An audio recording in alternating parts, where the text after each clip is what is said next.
చాలామంది ఇప్పటికే చాలాసార్లు జేసీజీ ఎగ్జామ్ రాసింటారు. ఇది ఎప్పటినుంచో మీ గోల్ కూడా అయి ఉంటుంది. కానీ విషయం ఏంటంటే, ఒక్కోసారి స్క్రీనింగ్ టెస్ట్ కూడా క్వాలిఫై అవ్వలేకపోతున్నారు. ఒకసారి స్క్రీనింగ్ టెస్ట్ దాకా వెళ్తారు, కానీ మెయిన్స్లో ఆగిపోతారు. లేదా మెయిన్స్ కూడా రాసామనంటే అది కూడా క్వాలిఫై అయ్యి ఒక్కోసారి ఇంటర్వ్యూ దగ్గర ఆగిపోవాల్సి వస్తుంది. ఇవన్నీ అసలు ఎందుకు జరుగుతున్నాయి? అందరూ ఇదే సిట్యువేషన్లో ఉన్నారని చెప్పట్లేదు, కానీ చాలామంది వరకు ఇదే పరిస్థితిలో ఉన్నారు.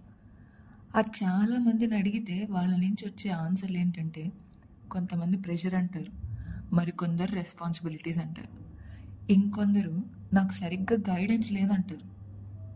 ఇంకా మిగతా వాళ్ళ గురించి చెప్పక్కర్లేదు. వాళ్ళైతే చదివాం కానీ ఎగ్జామ్ రాసేటప్పుడు మాత్రం అది ఖచ్చితంగా గుర్తు రావట్లేదు అంటారు. ఇవాళ అసలు మనం ఎక్కడున్నాం, ఏ దారిని ఎంచుకుంటే ఆ దారిలో ఎక్కడి దాకా వెళ్ళి ఆగిపోతున్నాం, అదొక్కసారి ఆలోచించి ఇవాళ మనం మాట్లాడుకుందాం. ఎవరైతే ప్రెషర్ అండ్ రెస్పాన్సిబిలిటీస్ వల్ల చదవలేమని అంటున్నారో వాళ్ళకు ఒక ప్రశ్న. ఈ రెండు మీ జీవితంలో ఉన్నాయని మీకు ముందే తెలుసు. ప్రెషర్స్ ఉన్నాయి, రెస్పాన్సిబిలిటీస్ ఉన్నాయి. ఇవన్నీ ఉన్నా కూడా వీటి నుంచి తప్పించుకోవడానికే కదా ఈ గోల్ని సెట్ చేసుకుంది. ఈ బరువు తగ్గాలనే కదా. ఫ్యూచర్లో నువ్వు అనుకున్న గోల్ని రీచ్ అయితే ఈ ప్రెషర్స్ అన్నా రెస్పాన్సిబిలిటీస్ అన్నా ఒక్క దెబ్బలో పోతాయనే కదా ఈ గోల్ని సెట్ చేసుకుంది. మరి గోల్ సెట్ చేసుకున్న తర్వాత ఈ రెండు ప్రాబ్లంగా ఎందుకు అనిపిస్తుంది? అంటే మధ్యలోనే చదవలేక అలసిపోయావా? లేదా అలసిపోయాను వీటి వల్ల అనే భ్రమలో ఉండి నిన్ను నువ్వు నమ్మించుకుంటున్నావా? ఏ ప్రెషర్స్ అండ్ రెస్పాన్సిబిలిటీస్ అయితే నువ్వు తప్పించుకోలేవో, బరువుగా ఉన్నాయని నువ్వు స్టార్ట్ చేసావో, వాటి నుండే ఇప్పుడు నువ్వు గోల్ని రీచ్ అవ్వలేకపోతున్నా వీటి వల్లే అని చెప్పి తప్పించుకోలేవు కదా. కంప్లీట్ కూడా చేయాలిగా స్టార్ట్ చేసినప్పుడు. సో ఒక్కసారి నువ్వు దీన్ని ఎందుకు స్టార్ట్ చేసావో నువ్వే ఆలోచించుకో. అప్పుడు నీ ప్రెషర్స్, నీ రెస్పాన్సిబిలిటీస్ అనేవి ఇప్పుడు కనపడవు. ఎందుకంటే నువ్వు నీ ఫ్యూచర్ని వీటి కోసమే సెట్ చేసుకుంటున్నావు కాబట్టి.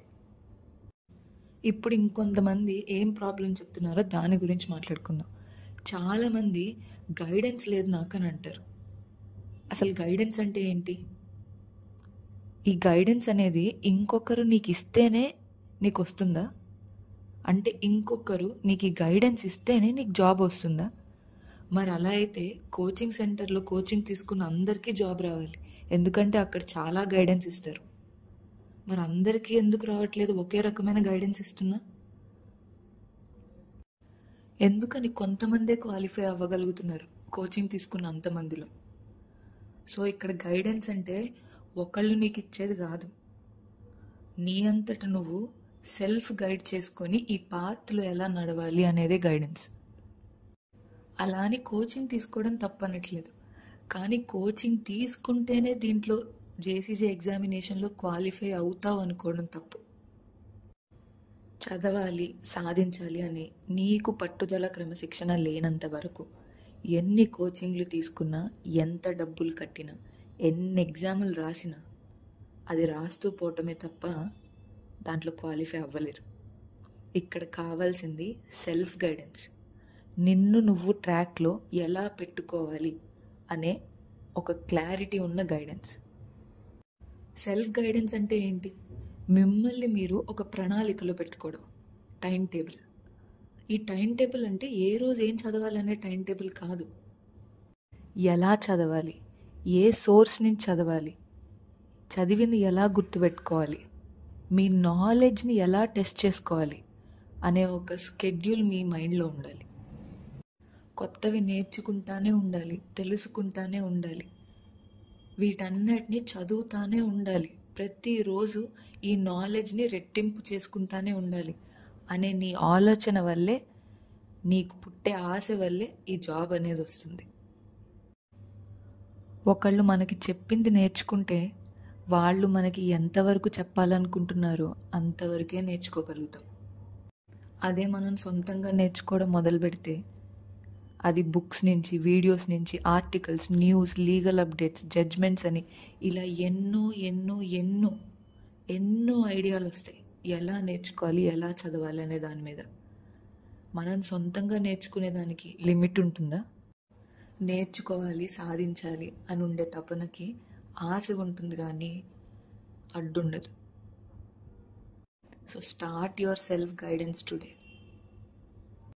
ఇకపోతే చివరిగా కొంతమంది చెప్పేది ఏంటి అనంటే, మేము చాలా చదివాము, చాలా కష్టపడ్డాము, కానీ ఎగ్జామ్ రాసేటప్పుడు మాత్రం ఏమీ గుర్తుండట్లేదు అంటారు.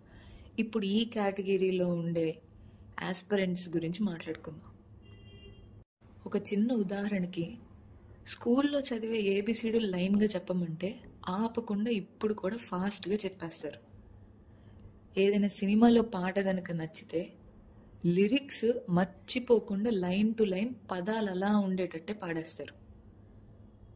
ఇష్టమైన రోజుల దగ్గర నుంచి జ్ఞాపకాలు, టైమ్స్, వేసుకున్న డ్రెస్ కలర్స్ అన్నీ గుర్తుంటాయి. మరి చదివిన పాఠాలు ఎందుకు గుర్తుండవు? ఎందుకంటే నువ్వు వాటిని అంత ఇష్టంగా ఎప్పుడు చూడలేదు కాబట్టి.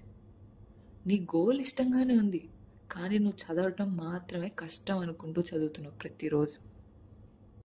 ఇప్పుడు ఇది మిమ్మల్ని మీరు ఒక్కసారి అడగాల్సిన ప్రశ్న. ప్రతి ఒక్కళ్ళు ఎన్నిసార్లు మీరు చదివింది రివైజ్ చేశారు?